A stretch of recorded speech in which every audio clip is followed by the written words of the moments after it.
friends, welcome back. There is a bit of a change here that you might have noticed that I'm going to talk about right off the bat, and then we're going to get into everything that I read in the month of October. Let's jump in. So you might notice that the name of the channel is no longer Fantasy Awash, and that is because I am now going by my author name, which is Laura A. Blake. I felt like it was probably time for a rebrand. As much as I am in love with the name Fantasy Awash and what that name has meant for me in terms of building my community here on BookTube and meeting so many of you under the name Fantasy Awash, I did feel like it was probably time to start moving into my author era and making sure that people were able to recognize me. If you heard the little shuffling just now, it's because someone has returned. Please be good. I wanted to make sure that people who will hopefully read my books are able to find me on my social media platforms, which is why I have changed pretty much all of my names, I think, on all my social media. So Laura A. Blake is what it is going to be going forward. There's also a little bit of book news, which if you're following me on Instagram or if you've seen the shorts that I've been releasing on YouTube or if you follow me on TikTok, my book, The Forgotten Dawn, is going to be coming out in June 2025. So I am in full-blown marketing mode, trying to understand how that whole thing works because honestly, I have zero idea and I'm struggling with it deeply. If you have tips for marketing a book, please drop them in the comments down below because honestly, I feel like some days I'm drowning with all of this stuff. But speaking of drowning, let's talk about all of the books that I read in the month of October. So October was a much lighter reading month for me in terms of the number of books that I read. And I know that reading should never really be about volume. It should be about enjoyment. I enjoyed the books that I read in the month of October, but it was a slower month for me in terms of how many books I did get through because of the fact that I was dealing with getting over the flu. We had gone on vacation, which I talked about in my last video, if you caught that. But Josh and I went to England, which was great. We were there for about 8 or 9 days and then came home, had to get back into the swing of things, and then got my line edits back from my line editor, which is so exciting.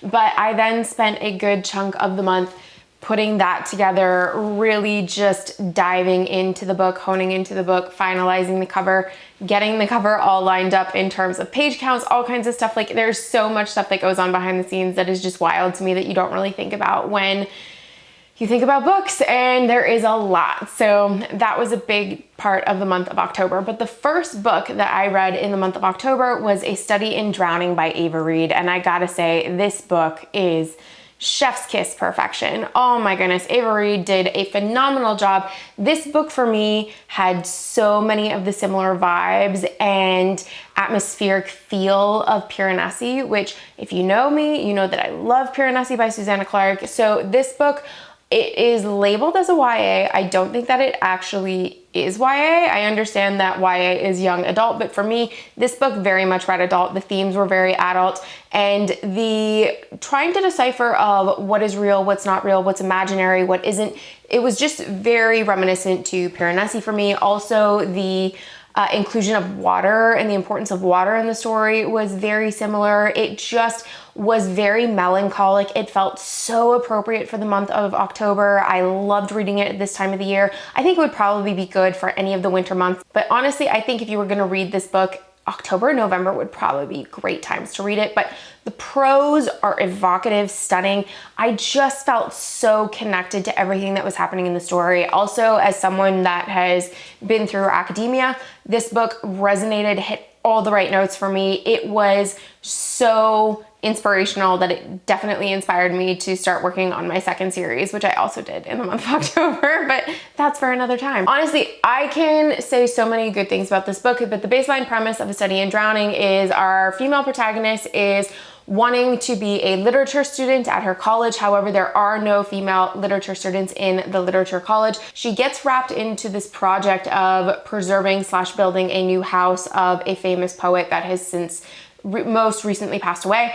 And through this, we get to learn the lore of this king who is this kind of mysterious figure who is possibly, maybe not, haunting the main character. I loved it. I really liked the dynamic between the male protagonist and her. It is a romantasy, but honestly, because it is under that YA/new adult umbrella. There isn't the physicality or the sexual explicit content that a lot of other romantasy books have. So if that's something that you want a trigger warning for, you're pretty much okay to go. In this book, there is one scene, but it is not overly graphic. I thought that it was beautifully written. Honestly, I look forward to reading everything by Ava Reid because I am now committed. The next book that I read was The Very Secret Society of Irregular Witches, and I read this with my two best friends. We decided that we were gonna put together a book club because we pretty much all read the same stuff, but we all live in different places. They're back in Canada, but they're in two separate cities.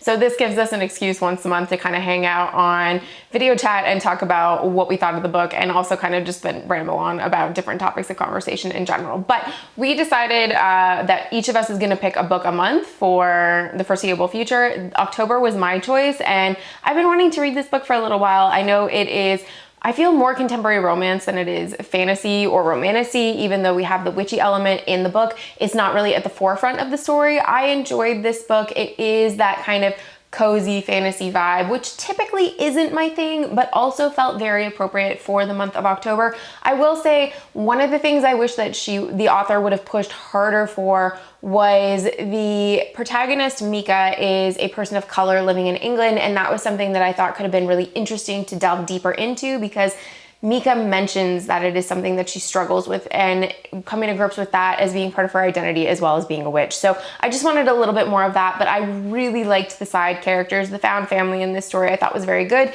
particularly Ian. If you read Ian, I think he's great. But all in all, I liked the grumpy sunshine aspect of this. I thought it was a fun read. I am looking forward to the next book in this series, even though it isn't a direct sequel that I think is coming out next year. So all in all, I'm excited. It was a good, enjoyable read. Now, the third book I read in the month of October was for the Fantasy Awash with Laura and Josh book club, and that was Mort by Terry Pratchett. I had such a great time returning to Discworld. I read my first Discworld novel last year, and that was Going Postal by Terry Pratchett. And honestly, I really, really enjoyed myself.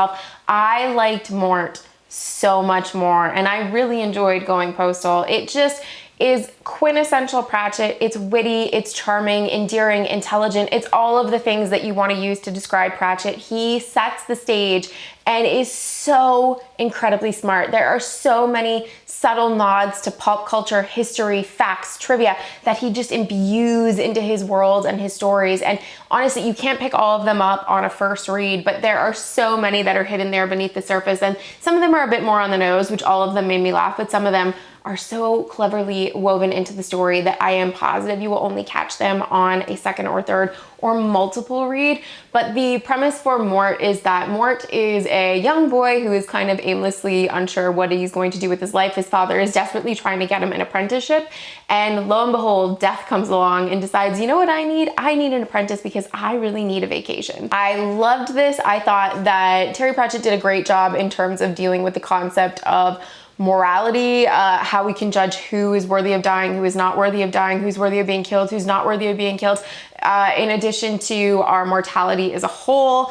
And just the way that the magic was woven into the story, I thought was really, really well done. So needless to say, I am excited to continue on with the death books. I don't know when exactly that is going to happen because it's not, if you guys know, I don't do a TBR. The very few things I have on a TBR are the Fantasy Awash with Laura and Josh book club, and now my TBR with my best friends. That is literally the amount that I can plan books, because my academic brain was constantly having to plan and be told what I had to read. And now I'm just living in my mood era, and I love it for me. So I'm going to continue to do that. But those are the two books I had to read for the month of October, and I very much enjoyed them. But I am excited to continue on with the death books, with Discworld in general. I just don't know when that's going to be. Now, the last book I read was a pirate romantasy by L.J. Andrews, which is called The Everking. I enjoyed The Everking. I'm in the middle of book 2 right now, which is called The Everqueen. This is an independently published romantasy series, and I've been seeing it circulate around TikTok and YouTube for quite some time. And I thought, you know what I haven't read? pirate romantasy. So here I am entering in my pirate romantasy era. I gotta say, I had a really good time with it. I thought the banter was really well done.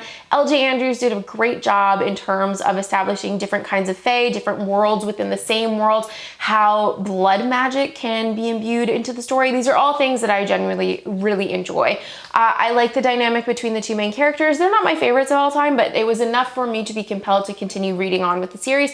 Honestly, I really liked this. If you are interested in pirate fantasy at all and you like some spice in your books, you're definitely gonna like the Everking. So those are the 4 books that I read for the month of October. I, like I said, have started the Everqueen, and for the month of November, I am going to be reading books 1 and 2 by Stacey McEwen, which the first one is Ledge, because we are supposed to be reading book 2 for my BFF book club, so I need to read those 2 books. And then we are going to be reading Leviathan Wakes for the Fantasy Awash with Laura and Josh book club for the month of November. It's also going to be our last book club for the year, because December just gets hectic for everybody and we want to have time to decompress, relax, and read what we want to read, or not read at all and kind of just hang out and watch Lord of the Rings and Harry Potter and Die Hard, because that's pretty much what we do every December, and it's great. But I want to know what you read in the month of October, if you've read any of the books that I have mentioned, and leave those in the comments down below. If there's a book that you think I might really like, please let me know about it. I'm always interested, looking for new authors, new books. I am in my era of romantasy, as people know, but simultaneously, I still love a good traditional fantasy story or sci-fi story. Anything that has good character work and can pull me in, I'm gonna be there for it. So let me know in the comments down below. If you would like to help support the channel, you can always hit like, subscribe. If you would like to help support the channel even further, you can consider joining the Patreon. If you would like to be kept up to date with more book news, you can join my newsletter. My website is listed down below, as well as following me on TikTok, Instagram, Goodreads, all of that fun stuff. All of the information is there as always. But once again, and as always, thank you so much for coming to spend your time with me. I appreciate it more than you know. Stay lovely and keep reading, and I'll see you next time. Bye.